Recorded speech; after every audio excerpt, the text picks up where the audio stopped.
She would get in that car and it would be a grin.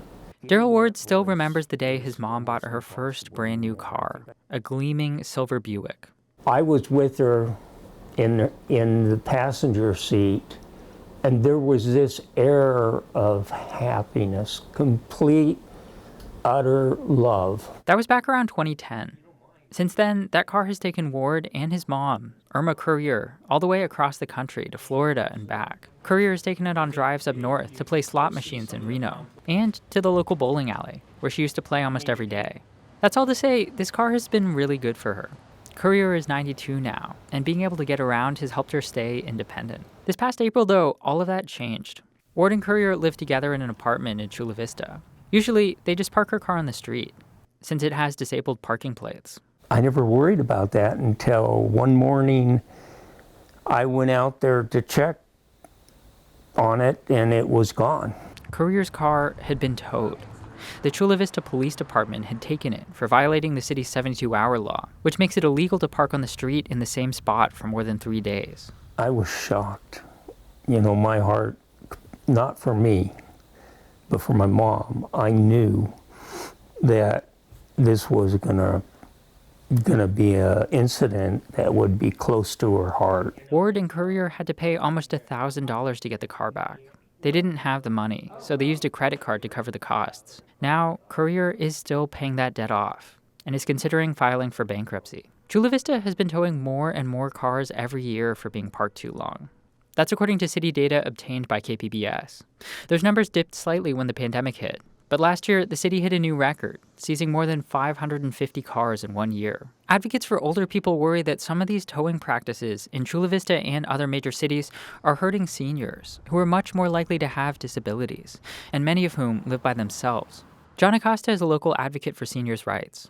He points out that older people often have to take long trips to the hospital, for example. By the time they come out, one of the things they're not going to worry about is their car. They worry about the medicine, they worry about maybe getting well, but they're not going to be concerned about the car. Their car might have been sitting in an impound lot for days by the time they get out, Acosta says, and they might have to pay some significant fees to get it back. A number of cities in California have been criticized for their towing practices in recent years. Researchers have found that major cities like San Diego and San Francisco frequently conduct what they call poverty tows, seizing cars for minor violations that don't pose any major threat to public safety. These tows, they found, disproportionately hurt poor residents, Black and Latino communities, and unhoused people. In many cases, the owners can't afford the tickets and fees and end up losing their cars altogether. In Chula Vista, the police say the reason they're towing more cars is that they're receiving more complaints. Rusty Ree is a traffic lieutenant with the department. We're not seeking out, the elderly or people who are, in poverty or anything like that.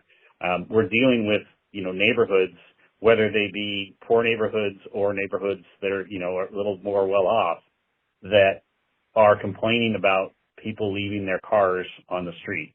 Ree says their process is designed to give residents a fair warning. The department will leave a notice on the car and give residents 3 days to move it.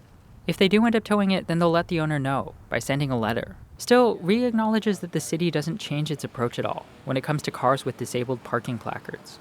Acosta, the senior advocate, argues that should change. He says the city should give owners with disabled plates extra time to respond to a warning, or use the address on file to do a wellness check before towing those cars. Other cities like San Francisco have also explored other policy changes, like sending owners a text if their car is about to be towed.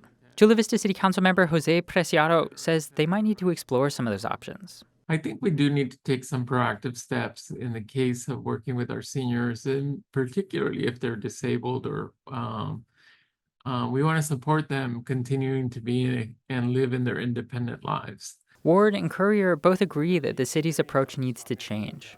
That $1,000 bill has completely destabilized things for them. Ward is 72 and also retired, and the two of them both live on fixed incomes, which means it's already been tricky to cover rising rents and medical bills. That literally was a change of life for both of us. Mom, we ended up using credit cards, it's over $1,000. And in doing that, we could never recover. Ward blames himself for not understanding the law better But he thinks the city should do more to see things from a senior's point of view. That's common sense. That's not writing a ticket. That's being part of the community. Courier does have her car back, at least. Because she and Ward still can't move it every 3 days, they've decided to leave it with Ward's daughter up near Temecula until they decide what to do next. They talked about selling it. Ward thinks that would probably be smarter, but he says they just can't let it go. Too many memories. In Chula Vista, Kori Suzuki, KPBS News.